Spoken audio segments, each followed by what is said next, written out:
So I had a dilemma that one of my friends brought up to me about my game, why I wanted to make a horror game, and how I was going to even make it scary in the first place. And this got me thinking quite a bit about what makes a good horror game in my eyes, and how can I take inspiration from those horror games and put it into my own game. So I kept thinking, and started writing down my ideas. And writing down all my ideas and putting all the questions up and then giving an answer to all those questions has really elevated my idea for how I want this game to look in the first place to a whole new level. And I feel like this is something that a lot of people should do. They should always be asked at some point, why did you want to make this game? How are you going to make this game not just the best, but how are you going to make this game emphasize the point you want to emphasize? And keep asking those questions and keep writing down a response to those questions, so you can always, one, look back at it and be like, okay, does my game still relate to this? And if it still does relate to this, that's good. If it doesn't, how can we make it more relatable to what we're trying to put down? Quick editor's note, all the things I'm going to be showing in the video in the background is basically lost media. I had to delete a couple of stuff and then remake it again from beginning to end, but what I am showing you in the background and we'll be talking about is still relatable to what I'm doing. So regardless, I just want you guys to know that this did happen, but when I lost it, I'm not gonna lie, I was a little bit annoyed, but literally this is a real world example of how I actually reacted to me losing all this stuff.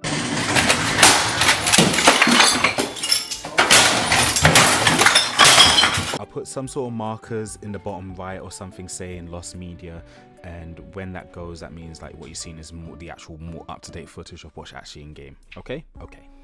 I've been working on the lobby area for the players to spawn in before they actually choose the map and level that they wanted to choose. Everything right now is just showing a very basic layout of how I want to explore, and everything can change or will be staying in the area, but of course with improvements. But one thing I do want to keep is some sort of like focus area for like a sun visor in the front of the area, or like windows showing the outer world. I want to do something like this because I took inspiration from Warframe. I don't know if any of you played Warframe or actually seen any gameplay of Warframe, but what they do is you have like the lobby area, and every time you leave a planet, or you choose the planet, then leave it and then go back to your little lobby area, the skybox for the whole area changes based on the planet that you currently was at. And I want to take inspiration from that because I thought that's actually quite sick.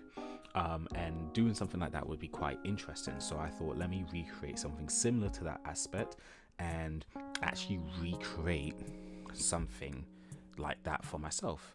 So that's why I really want to have the whole little like sun visor sort of thing, or some sort of like viewing point through the windows, so players can see the actual outer area and not just be closed off into one environment.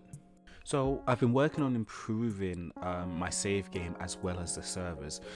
You may be thinking, why am I doing both of them at the same time, or why do they both correlate? They correlate in a good way. So the reason why I wanted to improve the servers, by making it more, of course, multiplayer applicable, if that's the right word.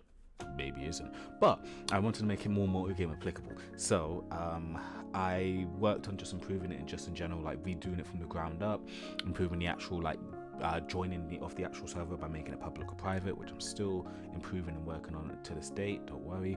And I've also been just improving it just all in general, just making it look fresh and brand new, because I don't like how it's actually turned out, really and truly, if I'm being honest with you. So I just wanted to make it completely fresh, brand new, like a whole new feel and vibe to the whole thing. So I just been doing all of that, getting it all sorted, and then also with the saves. So the reason why the save's important is because I was playing Lethal Company. Well, sorry, not playing. I was looking at Lethal Company, and I was looking at Content Warning, and I was looking at Murky Divers. They are kind of my little inspiration for how I want the onlines to be done. And I noticed one thing that they've done is they always made it so you have a button that says if public or private. From the public or private, you then choose a save file, and then from that save file, it just makes the game. yeah, and then of course you save the game in that save file, so on and so forth. So I thought, how did they do that? So I kept thinking, and thought, they must have done it like this. They must have most likely had like some sort of boolean, some sort of true or false statement determining if you click this button, do you want it public or private? If it is public or private, then in the actual save itself, it has to refer back to the previous information to know, has the public or private servers been clicked.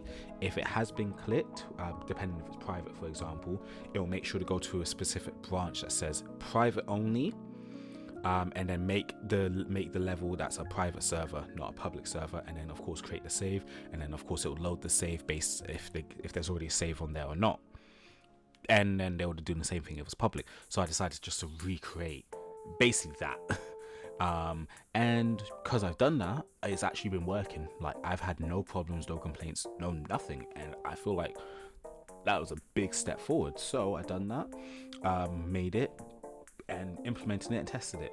I've also was working on a kick session, like you have to kick the players off, and then I've also was kind of working on the process of the end screen of whenever you finish a mission, finish the level, and they're giving you the results of what happened at the end. And yeah, I think I've made good progress with that so far, and I'm actually proud of myself for it. Yeah. Hi guys, hope you liked and enjoyed the video. If you did like the video, hey, give me a subscribe. It's down there. It's free. Don't have to pay a thing.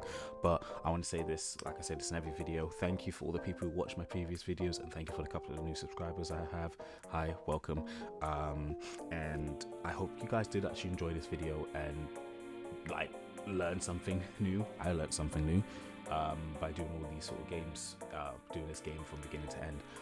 I have just to low note, I have been having a little bit of burnout while doing this game, because this is my sole focus, really and truly. Whenever I have my days off from work, or even if I don't have any day off, like from work, I come home and I do this for a couple of hours before I go to sleep, and then have to go work again tomorrow.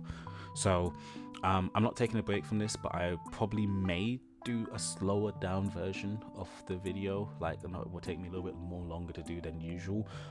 Also, I am trying in a much shorter form of videos, because every video I have made so far in the past, I think they've been like near enough an like 10 to 20 minutes. So hopefully me doing this in a more shorter version probably is a little bit more better. I don't know, let me know.